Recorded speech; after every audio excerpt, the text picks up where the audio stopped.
मेनका चौधरी देहरादून से खबर, जहां पर उत्तराखंड टेक्निकल यूनिवर्सिटी के रिकॉर्ड रूम में आग लगी। सूचना पर फायर ब्रिगेड की टीम पहुंची। बड़ी मुशक्कत के बाद इस आग पर काबू पाया गया, लेकिन रिकॉर्ड रूम में रखा सामान जल गया, कई दस्तावेज जल गए। थाना प्रेमनगर क्षेत्र में ये दुर्घटना हुई है। रिकॉर्ड रूम में आग लगी है। कई कागजात रखे हुए थे रिकॉर्ड रूम में, वो जलकर राख हो गए हैं। आग की वजह क्या है ये अभी तक साफ नहीं है। आग बुझा ली गई, लेकिन कागजात होने की वजह से आग ने तेजी से विकराल रूप धारण कर लिया था, जिसे बुझा लिया गया है। जो आशंका है, शॉर्ट सर्किट से आग लगने की आशंका जताई जा रही है। एसी पैनल में आग लगने की आशंका जताई जा रही है, लेकिन फिलहाल देखिए कागजात जो रखे थे रिकॉर्ड रूम में वो बुरी तरह से बर्बाद हो गए।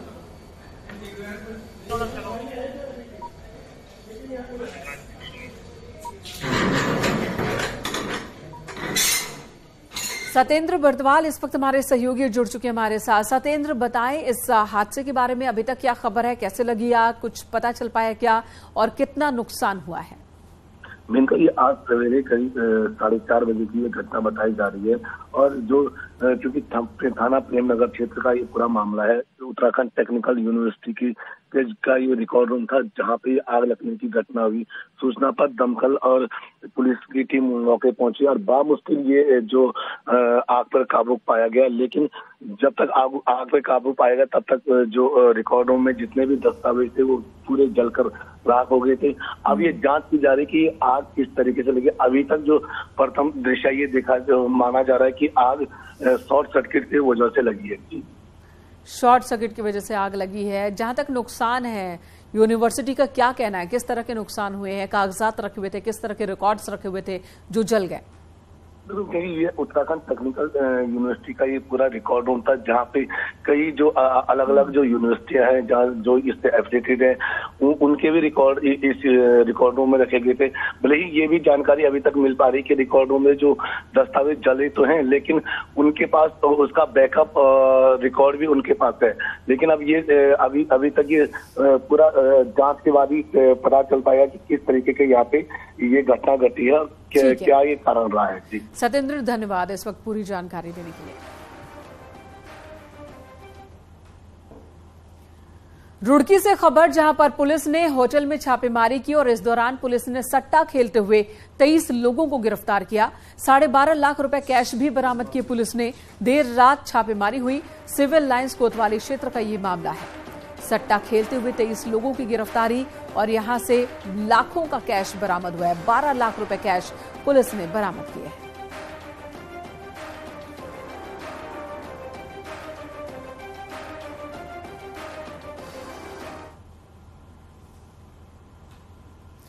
इधर बीजेपी प्रदेश अध्यक्ष महेंद्र भट्ट ने यमुना कॉलोनी के सरकारी आवास में किया पूजन और गृह प्रवेश किया। यमुना कॉलोनी के R9 बंगले में महेंद्र भट्ट रहेंगे। वहीं भट्ट ने कहा कि भगवान से प्रार्थना करते हैं कि नया घर सबके लिए मंगलकारी हो। आज संक्रांति का दिन था, शुभ लग्न था, तो मैंने आज भगवान स्थापित किए। मैं भी आज यहाँ रुकूंगा रात्रि में। हमारे यहाँ पद्धति पहला दिन होता है अपने आवास में रहना है। कुछ व्यवस्थाएं हैं, धीरे धीरे करके राज संपत्ति जो भी यहाँ की कमियां हैं, आवश्यकताएं हैं, पूरा करेगा और शुभ हो नया आवास, ये हम ईश्वर से प्रार्थना करते हैं। और उत्तराखंड बीजेपी से बड़ी खबर, दागी और विवादों पर नेताओं पर हो सकता है एक्शन। जी हां, सूत्रों के हवाले से ये खबर है और जल्द दिख सकता है इसका असर। विवादित नेताओं पर एक्शन देखने को मिल सकता है। एक्शन को लेकर बीजेपी आलाकमान से इस वक्त मंथन चल रहा है। विधानसभा भर्ती अंकिता भंडारी केस में हुई है किरकिरी। दागी नेताओं से पीछा छुड़ाने के मूड में अब बीजेपी नजर आ रही है।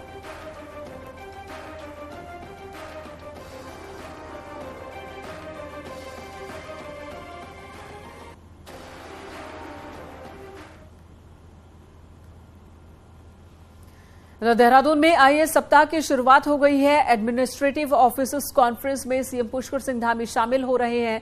सचिवालय में कॉन्फ्रेंस की शुरुआत हुई। सीएम पुष्कर सिंह धामी ने ही इसकी शुरुआत की है। सीएम धामी अधिकारियों के साथ चर्चा कर रहे हैं। आपको बता दें, पिछले महीने मसूरी में चिंतन शिविर का आयोजन हुआ था, जिसमें राज्य के विकास को लेकर चर्चा की गई थी। वहीं आज से एक हफ्ते के लिए आईएएस सप्ताह कार्यक्रम की शुरुआत हो रही है।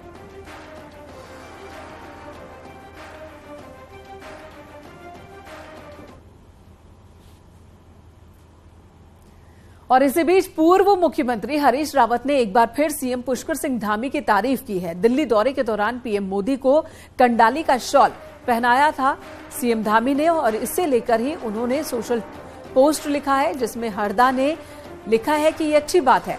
हालांकि साथ ही हरीश रावत ने यह भी लिखा कि अल्मोड़ा, मुंसियारी, जोशीमठ, डुंडा में रामबांस, रिंगाल और ऊन की जो प्रोसेसिंग यूनिट्स हैं उन्हें भी चमकाने की जरूरत है, जितना कंडाली का शॉल पहनकर पीएम चमक रहे हैं, कुछ उसी तरह से चमकाने की जरूरत है। तो एक तरह से तारीफ और तंज दोनों हरदा की ओर से।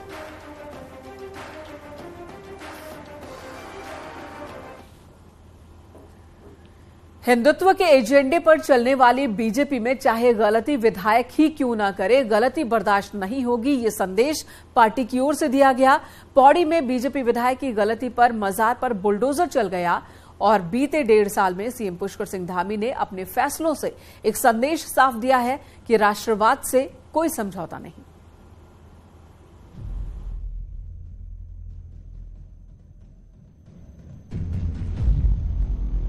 पौड़ी विधानसभा में बीजेपी विधायक ने मजार की छत बनाने के लिए 2 लाख रुपए दिए। मुद्दा उठा तो सीधी चोट बीजेपी के हिंदुत्व के एजेंडे पर हुई।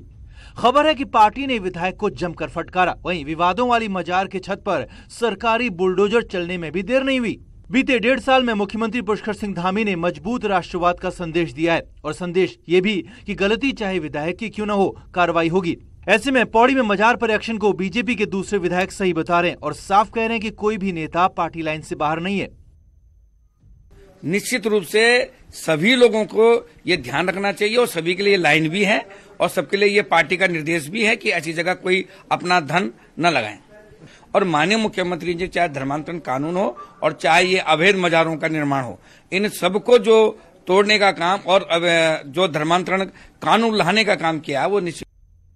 मुख्यमंत्री पुष्कर सिंह धामी के सत्ता संभालने के बाद देवभूमि में सुरक्षा के साथ राष्ट्रवाद की भावना ने जोर पकड़ा है और ये बात अलग अलग फैसलों में साफ दिखी है।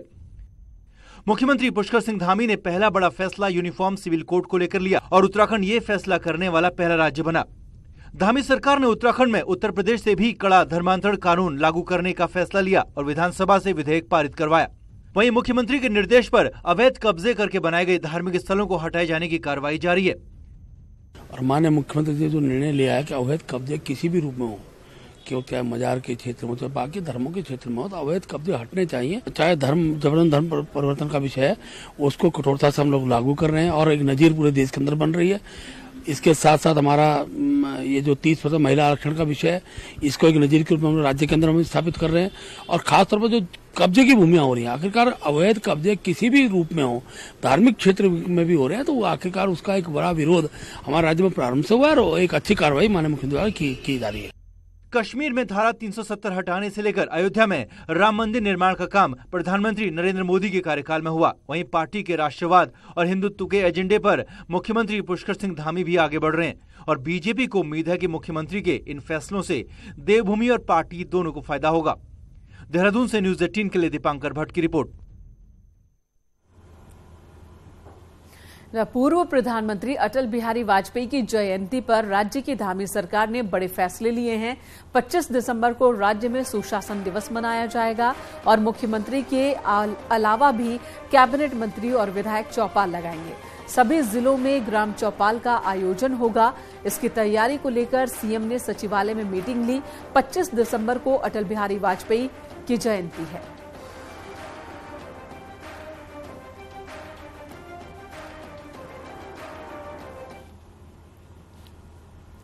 अरुणाचल के तवांग में भारत चीन सीमा पर इन दिनों तनाव बना हुआ है। दोनों देशों के सैनिकों के बीच आपस में झड़प हो गई। आखिर क्यों और कैसे होती है ये झड़प, देखिए ये रिपोर्ट।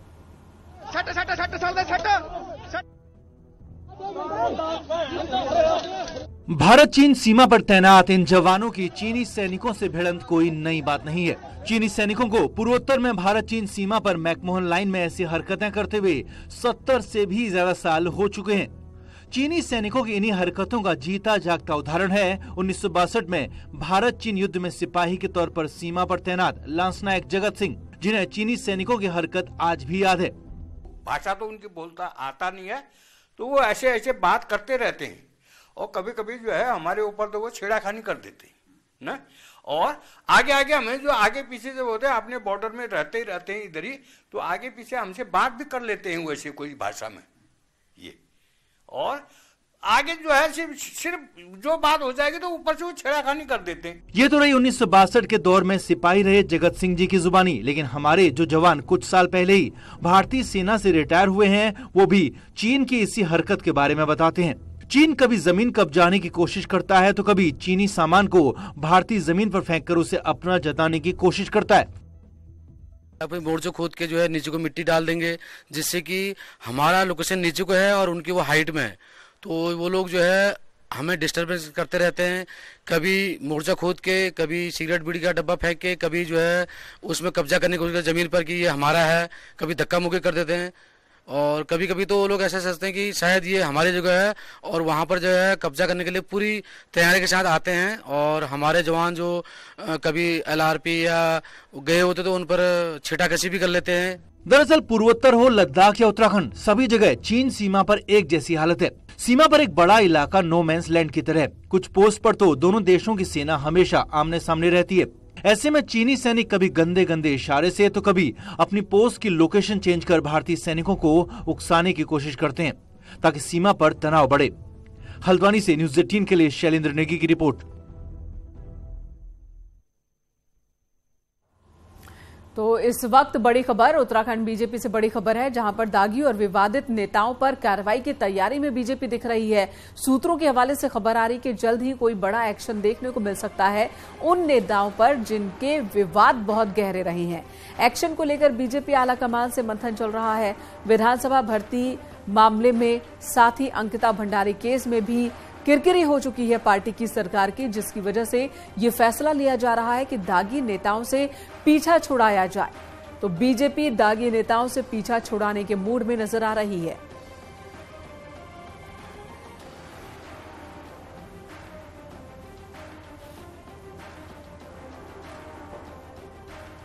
विवादित नेताओं पर एक्शन होगा। खासकर 2 मामले ऐसे रहे उत्तराखंड के इस वक्त जिसे लेकर बीजेपी सरकार की काफी किरकिरी हुई है। उसमें एक है विधानसभा में बैकडोर से भर्ती का मामला। इसे लेकर काफी आलोचना बीजेपी सरकार की हो चुकी है। इससे पहले वाली सरकारों की भी आलोचना हुई है।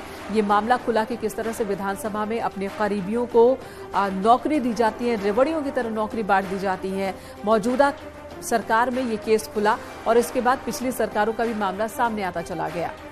अंकिता भंडारी केस में भी किरकिरी हो चुकी सरकार की और ऐसे में एक बड़ा फैसला लिया गया है। दीपांकर भट्ट हमारे सहयोगी देहरादून से इस वक्त हमारे साथ जुड़ चुके हैं। दीपांकर, क्या फैसला लेने जा रही है पार्टी? किस तरह से ऐसे नेताओं को चिन्हित किया जाएगा? क्या पैरामीटर्स हैं और फिर एक्शन कैसा होगा?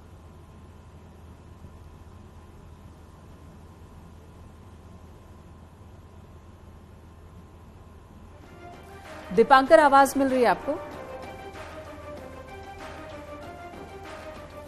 तो दीपांकर का रुख करेंगे। एक बार फिर बता दें आपको, अंकिता भंडारी मर्डर केस में भी काफी किरकिरी सरकार की हुई है, प्रदेश सरकार की। हालांकि ये मामला अदालत में चल रहा है। प्रदेश सरकार की ओर से भी यही बात कही जा रही है कि जो भी दोषी होंगे उन्हें बख्शा नहीं जाएगा। जो भी आरोपी, चाहे वो जितने भी बड़े पद पर हों, उनके खिलाफ एक्शन होगा। कानून अपना काम करेगा और सरकार कानून के काम में सहयोग देगी।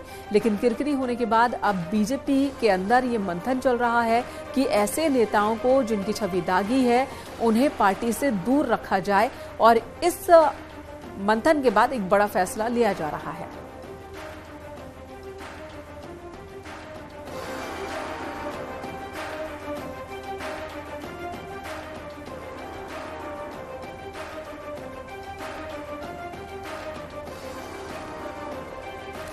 दीपांकर हमारे साथ जुड़ चुके हैं। दीपांकर, आपके पास और क्या खबर है इस मंथन और इस फैसले को लेकर कि विवादित छवि वाले नेताओं से दूरी बनाई जाएगी? बिल्कुल। मेनका सूत्रों के हवाले से बड़ी खबर यह है कि उत्तराखंड राज्य का जो बीजेपी प्रदेश संगठन है और चाहे केंद्रीय संगठन हो बीजेपी का, इनके बीच इस बात को लेकर मंथन चल रहा है कि उत्तराखंड बीजेपी के वो नेता जो पिछले कुछ प्रकरणों की वजह से विवादों में रहे, खासतौर पर अगर अंकिता भंडारी केस में बात अगर की जाए तो विनोद आर्य जो पुलकित आर्य के पिता है, उनको बीजेपी ने बाहर भले ही कर दिया हो, लेकिन कुछ नेताओं की उनसे करीबियां उनको भारी पड़ सकती हैं। इसी तरीके से यमकेश्वर में विधायक को हमने देखा था कि बुलडोजर लेके वहां पर पहुंची थी तो उनका खासी वहां पर आलोचना हुई थी। इसके साथ साथ विधानसभा भर्ती को लेकर कल जिस तरह सुप्रीम कोर्ट का फैसला आया है, इसके बाद कहीं ना कहीं यह माना जा रहा है कि जो मंत्री प्रेमचंद अग्रवाल है उनको लेकर मुश्किलें बढ़ सकती है, क्योंकि जब यह मुद्दा उठा था तब यह मांग जरूर लगातार उठाई थी कांग्रेस ने भी कि प्रेमचंद अग्रवाल को इस्तीफा देना चाहिए। तो अब विधानसभा भर्ती को लेकर जिस तरह सुप्रीम कोर्ट का जो फैसला है, सुप्रीम कोर्ट ने जो फैसला दिया है, उसके बाद बीजेपी संगठन को यह लगने लगा है क्योंकि 2024 में चुनाव और बीजेपी बिल्कुल नहीं चाहती कि उस समय इसका नुकसान कहीं उसको भुगतना पड़े पब्लिक के बीच की, कहीं ना कहीं पब्लिक के मन में यह बात रहे कि बीजेपी के इन नेताओं ने यह गलती की है और इन पर एक्शन नहीं दिखा। दीपांकर, यही 2-4 नाम हैं जो चर्चा में आ चुके हैं या फिर पार्टी अपने स्तर पर भी पहचान कर रही है और उन नेताओं की जिनकी छवि दागदार है? कोई लिस्ट बनाई जा रही है, कोई पैरामीटर्स भी सेट किए गए हैं क्या?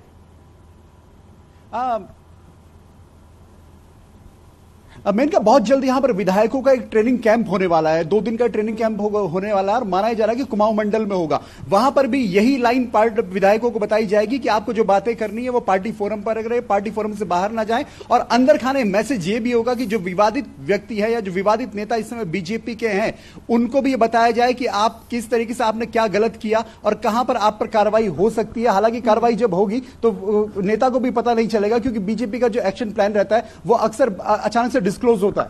वाकई धन्यवाद दीपांकर इस वक्त पूरी जानकारी देने के लिए। तो विवादित नेताओं, दागदार छवि वाले नेताओं से दूरी बनाने की तैयारी बीजेपी ने कर ली है। इधर प्रधानमंत्री नरेंद्र मोदी ने उत्तराखंड के सांसदों से चर्चा की है, चाय पर यह चर्चा हुई है। प्रधानमंत्री ने उत्तराखंड के सांसदों को बुलाया, चाय पर बुलाया और इस दौरान चर्चा हुई है। सांसद पहुंचे पीएम आवास। जी हां, दिल्ली में पीएम आवास पर यह मीटिंग चल रही है, चाय पर चर्चा चल रही है, जिसमें उत्तराखंड के सांसदों को प्रधानमंत्री ने बुलाया है। इससे पहले उत्तर प्रदेश के राज्यसभा सांसदों के साथ पीएम मोदी चाय पर चर्चा कर चुके हैं, बातचीत कर चुके हैं। प्रधानमंत्री नरेंद्र मोदी ने उत्तराखंड के सांसदों को आज अपने दिल्ली आवास पर चाय पर चर्चा के लिए बुलाया है। तो दिल्ली में ज्यादातर सांसद मौजूद हैं। मॉनसून माफ कीजिएगा, विंटर सेशन चल रहा है और इसी बीच प्रधानमंत्री सांसदों से बातचीत भी कर रहे हैं, बीजेपी के सांसदों से मुलाकात भी कर रहे हैं।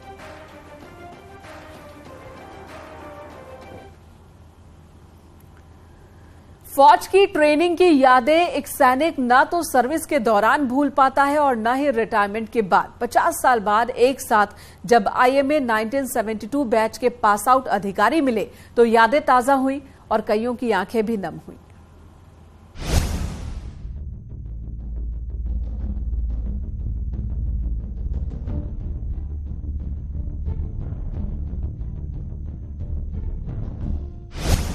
दिसंबर 1972 बैच के आईएमए के ये वो अधिकारी हैं जो इसी म्यूजियम हॉल से पास आउट हुए थे।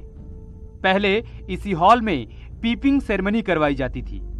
गुरुवार को आईएमए प्रशासन ने सभी बैचमेट को एक साथ बुलाकर गोल्डन जुबली मीट कराई। रिटायर्ड आर्मी ऑफिसर की आंखें अपने ट्रेनिंग के दिनों को याद कर आज भी गौरवान्वित थीं। अपने परिवार के साथ अपने ही बैचमेट को मिलने की खुशी शब्दों में साफ थी। रिटायर्ड अधिकारियों ने बताया कि तब नए जोश के साथ इसी चैटवुड हॉल से निकले थे। कई जेंटलमैन कैडेट्स उस वक्त बैचलर थे। मस्ती मजाक भी खूब था, तो देश की शान पर आंच न आने का जज्बा भी अलग था।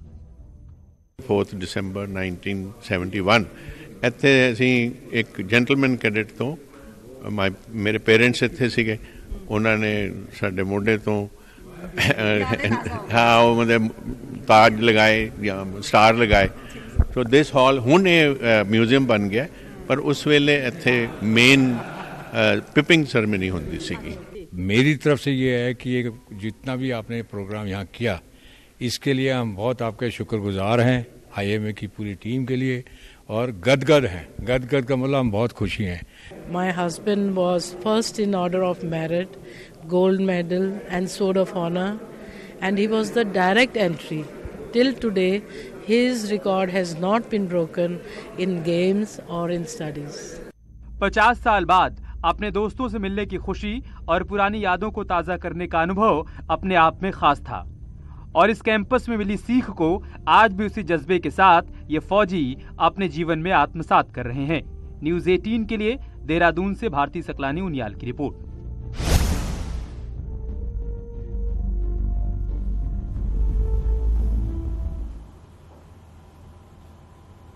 द कॉर्बेट टाइगर रिजर्व के धनगढ़ी गेट के 1 किलोमीटर के दायरे में धारा 144 लागू कर दी गई है।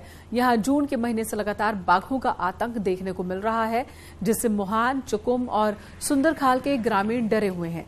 यहां बाघ NH 309 पर भी बाइक सवार और पैदल यात्री पर हमला कर चुके हैं।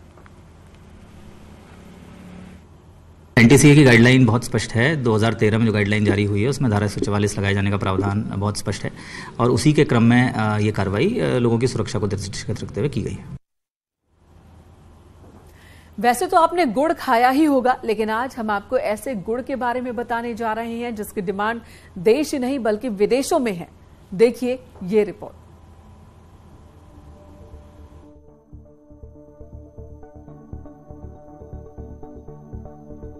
सर्दियों में गुड़ की डिमांड ज्यादा बढ़ जाती है। इस समय रुड़की के ग्रामीण इलाकों में कई जगह गुड़ बनाया जा रहा है, लेकिन झबरेड़ा में ऑर्गेनिक गुड़ और शक्कर तैयार किया जा रहा है, जिसकी डिमांड देश ही नहीं बल्कि विदेश में भी है। इस गुड़ की डिमांड ऑस्ट्रेलिया, अमेरिका और जापान जैसे देशों में बहुत हो रही है।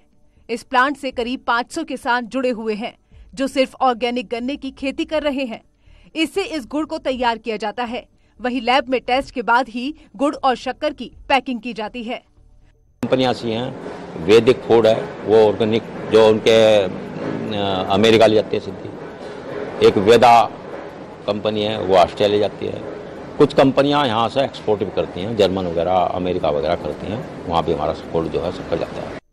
ऑर्गेनिक गुड़ को तैयार करने के लिए साफ सफाई का खासा ध्यान रखा जाता है, जिसकी लागत 50 से 55 रुपए प्रति किलो तक आती है। वहीं बाजार पहुंचने तक इसकी कीमत और बढ़ जाती है। ये गुड़ ओरिजिनल है जी, इसमें कोई केमिकल नहीं डलता और ओरिजिनल ही शुक्ल डलती है जी। जैविक है जी, इसमें किसी प्रकार का कोई खाद नहीं है, मतलब कोई दवा नहीं है। जैविक है वो, ना मसाला लगा जी, यहाँ कोई खाने वाला मसाला लगा। इस ऑर्गेनिक खेती को बढ़ावा देने के साथ ही लोकल फॉर वोकल पर भी जोर दिया जा रहा है, तो इससे किसानों को भी काफी फायदा मिल रहा है, क्योंकि गन्ने का मूल्य भी सामान्य से अधिक किसानों को मिल रहा है। न्यूज़ 18 के लिए रुड़की से मनोज जुयाल की रिपोर्ट। यहां रुकेंगे एक और ब्रेक के लिए, खबरें जारी हैं।